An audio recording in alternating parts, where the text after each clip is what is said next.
Mastery of Destiny by James Allen. Published in 1909. Fifth chapter, Thoroughness.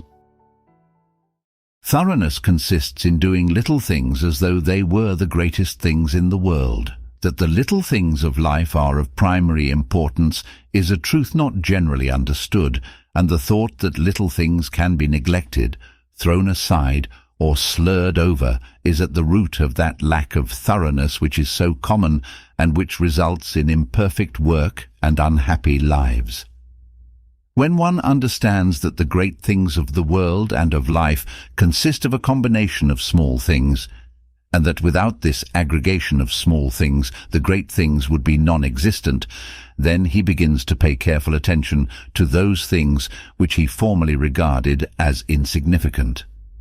He thus acquires the quality of thoroughness, and becomes a man of usefulness and influence, for the possession or non-possession of this one quality may mean all the difference between a life of peace and power, and one of misery and weakness.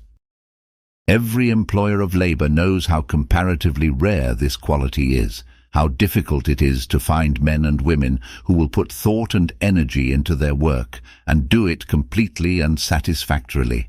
Bad workmanship abounds. Skill and excellence are acquired by few.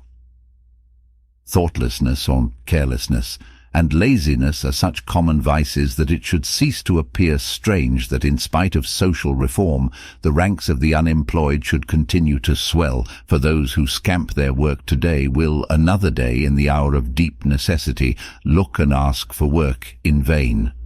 The law of the survival of the fittest is not based on cruelty, it is based on justice. It is one aspect of that divine equity which everywhere prevails. Vice is beaten with many stripes. If it were not so, how could virtue be developed? The thoughtless and lazy cannot take precedence of, or stand equally with, the thoughtful and industrious.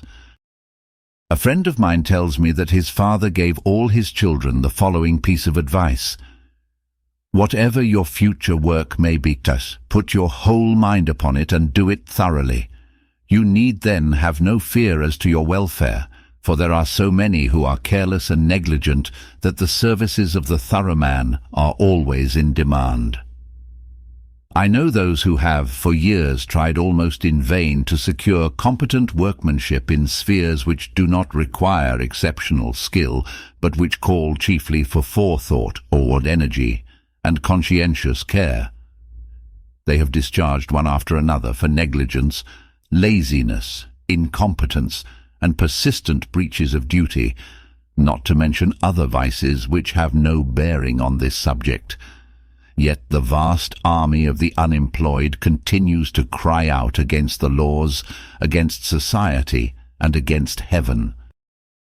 As two objects cannot occupy the same space at the same time, so the mind that is occupied with pleasure cannot also be concentrated upon the perfect performance of duty. Pleasure has its own place and time, but its consideration should not be allowed to enter the mind during those hours which should be devoted to duty.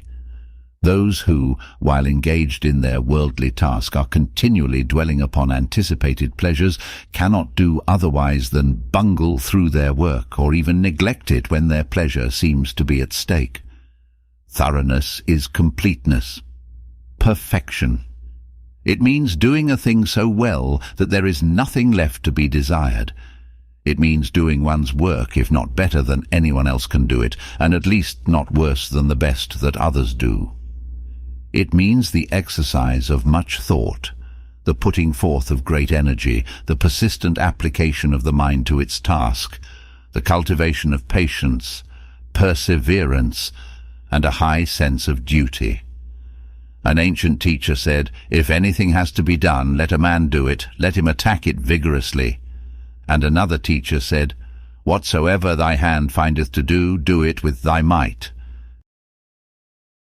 He who lacks thoroughness in his worldly duties will also lack the same quality in spiritual things.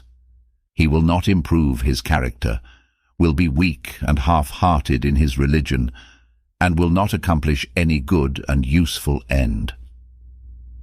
The man who keeps one eye on worldly pleasure and the other on religion, and who thinks he can have the advantage of both conditions, will not be thorough either in his pleasure-seeking or his religion, but will make a sorry business of both. It is better to be a whole-souled worldling than a half-hearted religionist. Better to give the entire mind to a lower thing than half of it to a higher. It is preferable to be thorough, even if it be in a bad or selfish direction, rather than inefficient and squeamish in good directions, for thoroughness leads more rapidly to the development of character and the acquisition of wisdom. It accelerates progress and unfoldment, and while it leads the bad to something better, it spurs the good to higher and ever higher heights of usefulness and power. Thank you very much for listening and letting me share Thoroughness, the 5th chapter of Mastery of Destiny, with you.